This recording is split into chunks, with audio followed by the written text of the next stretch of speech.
বিভিন্ন কোম্পানির, যেখানে লেখা আছে 2 দিন মেয়াদ, 19 টাকায় 2 দিন মেয়াদ। এটা হচ্ছে বাংলা লিঙ্ক। এখন আছে 19 টাকায় আপনার 24 ঘন্টা মেয়াদ রবি। আর এয়ারটেল আছে 19 টাকায় 31 দিন 3 দিন মেয়াদ, আর গ্রামীণে 2 দিন মেয়াদ। আমার প্রশ্ন হচ্ছে, এই জিনিসগুলো কি স্যার পয়সা যায়?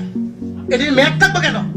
আমার প্রশ্ন হচ্ছে, মানুষের টাকা আপনি মনে করেন আমরা যদি 20 কোটি লোক হই, যদি 20 টাকা করে ভরি, আর একদিন সবাই কথা বললাম না, কত হাজার কোটি টাকা এই কোম্পানি নিয়ে যাচ্ছে, সিস্টেমের মাধ্যমে নিয়ে যাচ্ছে। এর আগে আমি বলেছিলাম, একটা নিউজে দেখাইছে 17 মিলিয়ন ভিউ হয়েছে।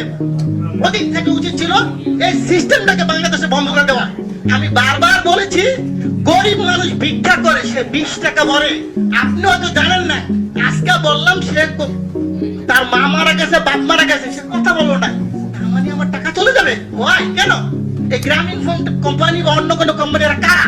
এরা আপনাদেরকে না জানে হাজার হাজার কোটি টাকা সিস্টেমের মাধ্যমে নিয়ে যাবে। এটা কিন্তু স্যার সহ্য করার মতো না। প্রথম প্রশ্ন হচ্ছে, এটাকে আজকের মিটিং এর পর থেকে কিছুক্ষণ পরের মতো অফ করে দিবেন, যাতে বাংলাদেশের কোন জনগণের একটি টাকা যাতে না যায়। এটা আমার দাবি। কত হাজার কোটি টাকা আপনি এই ব্যবসাটা আমাকে দেন, লাইসেন্সটা আমাকে দেন। আমার যে ব্যবসায়ী আছে 15 লক্ষ বাংলাদেশ, আমি কিন্তু লাইসেন্সদারি প্রতিষ্ঠান, আমার এফবিসির মেম্বার। এই লাইসেন্সটা আমাকে দেন, আমি বাংলাদেশে ব্যবসা করি। এই টাকা আপনার সরকারি খাতে কত টাকা লাগে আমি দিব। এই কোম্পানিকে পাচার করার জন্য দিব না স্যার। কোন টাকা পাচার করতে নিয়েছে এটা আমি দিতে রাজি না। আপনি আমাকে মেরে ফেলেন, মেরে ফেলেন, কোনো আপত্তি নেই। তো এই টাকা পাচার করার কোনো সিস্টেম নাই স্যার। আরেকটা জিনিস আপনাকে বলবো স্যার, আপনি যদি আজকে পেয়েছে, আমি ভাগ্যবান যে আপনি শুনবেন। আমরা যখন এই ব্যবসা শুরু করি 27 টাকা কমিশন ছিল, 27 টাকা। সরকারি কর্মকর্তা যিনি 2000 টাকা বেতন পেয়েছ, বেতন এখন 20,000 টাকা। যদি এখন কত স্যার, আমাদের সেই 27 টাকাই রাখছেন, আমাদের কি কমিশন বাড়বে না স্যার? আমার প্রশ্ন হচ্ছে, আপনারা অবশ্যই একটু কমিশনের ব্যাপার ব্যবস্থা করেন, যে যাদের ব্যবসা করে তারা। আমরা সবাই শিক্ষিত ছেলে স্যার, এখানে প্রায় 15 লক্ষ ব্যবসা করি। আমরা যারা ব্যবসা করি কোটি কোটি টাকা কামাই দিচ্ছি, আমাদের কিন্তু দেখবেন স্যার। আরেকটা কথা, টেলিটক আপনি হয়তো জানেন না। এই টেলিটকের ব্যাপারে আমি একবার বলছিলাম,